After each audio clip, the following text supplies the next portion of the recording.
আসসালামু আলাইকুম, কেমন আছেন সবাই? আশা করছি যে যেখানে আছেন ভালো আছেন। আমিও আলহামদুলিল্লাহ আল্লাহর রহমতে মোটামুটি ভালো আছি। শুধু যে গ্রামের বাড়িতে শাক সবজির চাষ হয় বা ফলমূলের চাষ করা যায় তা কিন্তু নয়। চাইলে আমরা শহরের বাড়িতে টবে অথবা চৌবাচ্চার মতো করে জায়গা তৈরি করে সেখানে ফল ফ্রুট বা শাক সবজির চাষ করে নিতে পারি। চলুন আজ আমি আপনাদেরকে দেখাই যে মেয়ের শ্বশুর বাড়িতে যে এসেছিলাম, তো ওর শ্বশুরের ছাদের মধ্যে কতটা সুন্দরভাবে এই যে চৌবাচ্চার মতো করে পাকা করে শাক সবজির চাষ করে রেখেছেন। যে এগুলো হচ্ছে আলু শাক, কয়েকদিন আগে বস্তায় ছিল, তো ওগুলোকে উঠিয়ে এনে তারপরে আবার এখানে পাকা করে চতুর্দিক দিয়ে মাঝখানে মাটি দিয়ে সেখানে করে রেখেছে। এই যে গাছগুলো কতটা সুন্দর, মাশাল্লাহ, দেখতে খুবই সুন্দর লাগে। এই আলু শাকগুলো দিয়ে চিংড়ি মাছ অথবা শুটকি দিয়ে রান্না করলে সেই মজা হয়।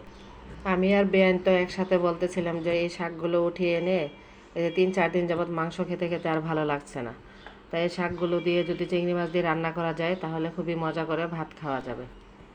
যেসব গাছগুলোর আগা অনেক লম্বা হয়ে গিয়েছে সেই আগাটাই আমি কেটে নিব, আর ফাঁকে ফাঁকে ডাঁটাগুলোও কেটে নিব। লতা জাতীয় যেসব গাছগুলো আছে, যেমন পুঁই শাক, লাউ শাক, আলু শাক বা কলমি শাক, এগুলোর আগাটা কেটে দিলে সুন্দর মতো শাখা প্রশাখা বের হয়, মানে বেশি জায়গা নিয়ে ছড়িয়ে যেতে পারে।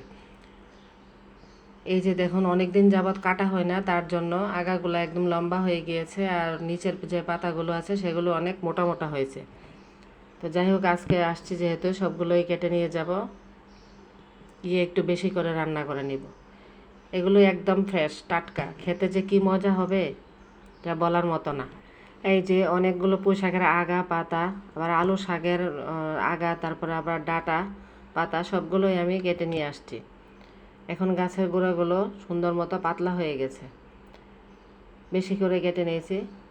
2 মাস আগে একদিন বেআইনে কেটে নিয়েছিল, তারপর আর আজকে এখন আসলাম, আবারও কয়েকদিন পর কাটা যাবে। এই যে চৌবাচ্চাগুলো কতটা সুন্দরভাবে তৈরি করেছে, নিচে পায়া দিয়ে মানে গরুর গামলার মতো করে তারপরে তৈরি করেছে, মাঝখানে মাটি দিয়েছে। মাটিগুলোর সাথে খুবই সুন্দরভাবে দারোয়ান চাচাকে দেখেছি গোবর রৌদ্র দিয়ে শুকিয়ে মাটিগুলোর সাথে মিশিয়ে নিয়ে তারপর মাটিগুলোকে প্রস্তুত করে তারপর গাছ লাগিয়েছে। এই যে ছোট ছোট পেয়ারা গাছ, এগুলো কলমের পেয়ারা গাছ, মাশাল্লাহ। এই ছোট ছোট গাছগুলোর মধ্যে পেয়ারাগুলো ধরেছে। তুলসী গাছ, বিভিন্ন ধরনের গাছ আছে, জাম্বুরা গাছ। আর এটা একটু বড় চৌবাচ্চা, এটার মধ্যে লতা সিমের গাছগুলো লাগিয়েছেন। গাছগুলো একটু ঘন হয়ে গিয়েছে, একটু পাতলা পাতলা হইলে ভালো হতো। আবার এখানে একটা ভেন্ডি গাছও আছে। এখান থেকে এই ছোট গাছটা থেকে মাশাল্লাহ বেশ কয়েকটা ভেন্ডি পেরে নিয়েছে, আর এখানে কয়েকটা আছে। আবার কিছু কিছু গাছে ফুলও ধরেছে।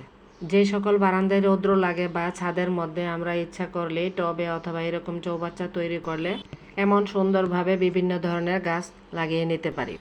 নিচে দারোয়ান চাচা আছে, এই চাচাই এই গাছগুলোর খুবই সুন্দরভাবে যত্ন করে নেই। যে কয়েকদিন আগে মিষ্টি কুমড়ার চারা লাগিয়েছিল, আবার এটা একটা শশা গাছ, যে গাছগুলো দেখতে মাশাল্লাহ অনেক সুন্দর। এই টবটা থেকে শাকগুলো কাটা হয়নি, তাই এখান থেকেও কতগুলো শাক কেটে নিব। দেখুন কত সুন্দরভাবে বড় বড় হয়ে আছে, আর খুবই ঘনভাবে হয়েছে। এত ঘন থাকলে আবার শাকগুলো বড় হতে যাবে না, রৌদ্র লাগবে না গোড়ার মধ্যে ঠিক মতো, তার জন্য কেটে নিতে হবে। এই পুঁই শাক গাছটা থেকে কাটিনি, এখন কিছুটা কাটবো। এই যে এখানে একটা জাম্বুরা গাছ, ছোট ছোট কয়েকটা জাম্বুরা আছে, একটা জাম্বুরা বড় হয়েছে। বৃষ্টি হইতেছে তো এই জন্য মাশাল্লাহ গাছগুলোর একদম সুন্দর পরিষ্কার, ধুলাবালি কোনো কিছুই নেই। এটা কয়েকদিন আগে একটা বোম্বাই মরিচের চারা লাগিয়েছিল, অনেকগুলো মরিচ খেয়েছে, তারপর আবার নতুন নতুন পাতা গজিয়েছে। আর একটা বোম্বাই মরিচের গাছ, এই যে এখানে সুন্দর মতো ফুল এসেছে, কচি কচি ছোট মরিচও আছে কয়েকটা। এই যে সবগুলো শাক উঠিয়ে নিয়ে বাসায় চলে এলাম, এই যে শাকগুলোকে কেটে নিচ্ছি। সন্ধ্যা হয়ে গিয়েছিল, তারপরেও ছাদের মধ্যে প্রচুর পরিমাণে গরম, সারাদিনের রোদ্রে ছাদ একেবারে গরম হয়ে আছে। সবগুলো শাককে সুন্দর মতো কেটে নিয়ে ধুয়ে পরিষ্কার করে নিব, সেটার ভিডিওটা আর আমি দেখাতে পারছি না। আমার একজন স্টুডেন্ট আছে, ওদের বাড়ি হচ্ছে রাজশাহী, তো নিজস্ব আমের বাগান আছে, তো ওখান থেকে ভাবলো যে টিচারের জন্য কিছু আম পাঠিয়ে দিই। তো কতটা যত্ন করে মাশাল্লাহ মনে করে টিচারের জন্য আম পাঠিয়েছে, এই ভালোবাসা কোথাও পাওয়া যাবে না।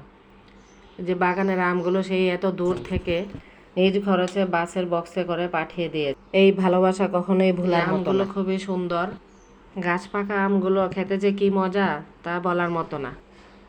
গতকাল সন্ধ্যায় আমগুলো পেরেছিল, তো আজ সকালে বাসের মধ্যে উঠিয়ে দিয়েছে। এই যে রাত এখন 10টা বাজে, আমার কাছে এখন এসে পৌঁছেছে। এরই মধ্যে আম কয়েকটা পচে গিয়েছে। এই যে 2টা আম পচা, আর বাকি সবগুলো আমি মোটামুটি মাসাল্লাহ ভালো আছে। হিমসাগর আর আম্রপালি এই 2টা আমের টেস্ট অন্যরকম। এই আমগুলো একবার খেলে বারবার খেতে মন চাইবে। সারা বছরও যদি খায় তবুও আমের রুচি কখনোই নষ্ট হবে না। এই 2টা আম এত মজা।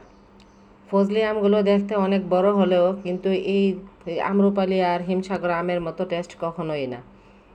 এই যে দেখুন আমগুলোকে আমি বলের মধ্যে বা চিনির মধ্যে উঠিয়ে নিয়েছি। দোয়া করি জীবনে ও অনেক বড় হোক, মানুষের মতো মানুষ হয়ে বেঁচে থাকুক। যাই হোক, রান্না করতে চলে এলাম।